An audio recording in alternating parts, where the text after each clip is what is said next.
As the conflict in Ukraine intensifies, the American President Joe Biden finds himself navigating a very precarious diplomatic landscape.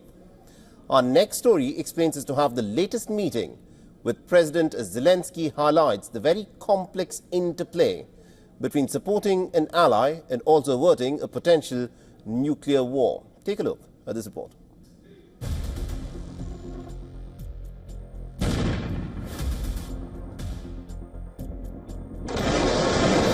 A new day and a new fire to fight. Russia is sharpening its attack on Ukraine. It is relentlessly raining down missiles and drones. The southern Ukrainian town of Izmail is the latest to feel the fury of Russian assault. The city of Kramatorsk in Ukraine's Donetsk region has been hit repeatedly by Russian missiles, leaving behind death and destruction. Ukraine's neighbors too are feeling the heat. Romania scrambled F-16 jets, F-18 jets after Russian drones targeted Ukrainian civilian infrastructure close to the border. As Ukrainian forces struggle to hold back Russian advances in the east, the need for stronger retaliatory capabilities grows more urgent by the day. Amidst this grim backdrop, Zelensky's visit to Washington carries a singular mission: securing permission to employ long-range ATACMS missiles against Russian targets. These 300-kilometer range weapons, Ukrainians argue, could disrupt enemy supply lines and provide much-needed relief from border bombardments. We have to strengthen Ukraine's position on the battlefield. And that's why today I'm proud to announce a new $2.4 billion package of security assistance. I've also directed the Pentagon to allocate all the remaining security assistance funding that has been appropriated to Ukraine, period, by the end of my term, which is January 20. I raised with President Biden the plan of victory. Today we are preparing to discuss the details to strengthen the plan, coordinate our positions, views and approaches. Our teams will work together to ensure the implementation of our future steps. Despite announcing new military aid and air defense capabilities, Biden stopped short of greenlighting the long-range strikes.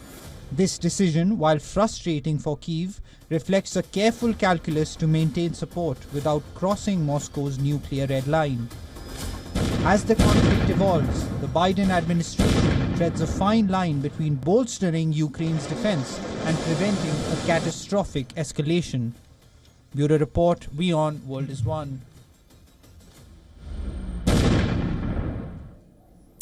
All right, now to help us make sense of what is happening at this moment on the war front between Russia and Ukraine, we're being joined by retired Lieutenant Colonel Daniel Davis, who's joining us live on this broadcast.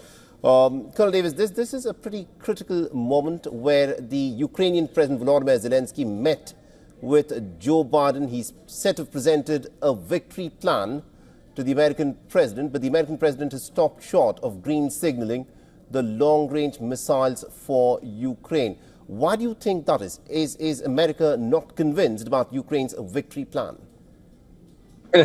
Well, forgive the laugh there, but it's just painful to me to watch this belief that so many keeping alive, that if only the Ukraine side got long-range missiles, that somehow that's going to change the course of the war, and it's not. Those long-range missiles, number one, we don't have enough. The Secretary of Defense Austin expressly publicly said that neither the U.S., France, nor the U.K. has enough in their inventory to even give to accomplish a long-range missile campaign that would have to be done over many months and a large number in order to have any kind of real effect.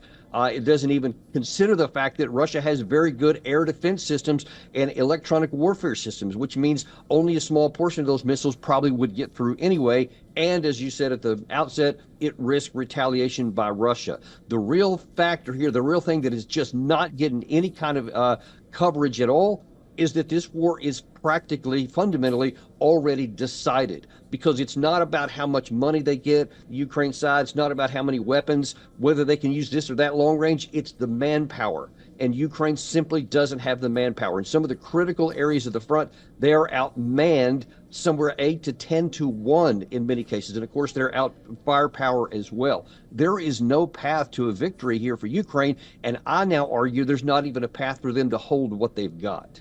I think that's an interesting assessment that you've got. And a lot of people are in fact turning around and saying that, listen, the reason as to why the West needs to back Ukraine more is because probably Russia at this moment, even though it is putting up a front of being in a very strong position, has been repeatedly issuing nuclear threats. Yesterday, for instance, we saw Vladimir Putin change Russia's nuclear doctrine. Why do you think Russia needs to change their nuclear doctrine if Russia is winning so convincingly? Well, number one, because now then what's been on the table, I mean, as you've been talking about here, is whether the West would, in the view of the Russians, directly enter the war against them, in which case they think that does change a red line. They actually said that's a red line, that they would now take different actions. And they didn't say that they would immediately use nuclear weapons if long-range weapons were used, but that they would reserve the right to do so. But now I think that there may be an additional reason for them to make that threat, because when you look at the force dispositions and where Russian forces are right now, there is, according to the Ukrainian intelligence services, somewhere around 200,000 to 300,000 Russian forces outside of contact arrayed around the northern part of that country. If Russia launches in the context of a weakened Ukrainian line, a large offensive, maybe to take the city of Kharkiv, or possibly even try again to take the Kiev, then there'll be a real risk that those lines could break, because Ukraine simply doesn't have enough manpower to stop an additional 200,000 forces. And that's when there may be real risk on the Western side to intervene on on behalf of Ukraine. And I think that may be the bigger reason why they're changing their doctrine now, to warn against that kind of an outcome. It could get a lot worse in the near future. We'll see. All right, we'll have to leave it there. Thank you very much indeed, Colonel Daniel Davis, for joining us and getting us that perspective. For all the latest news, download the WION app and subscribe to our YouTube channel.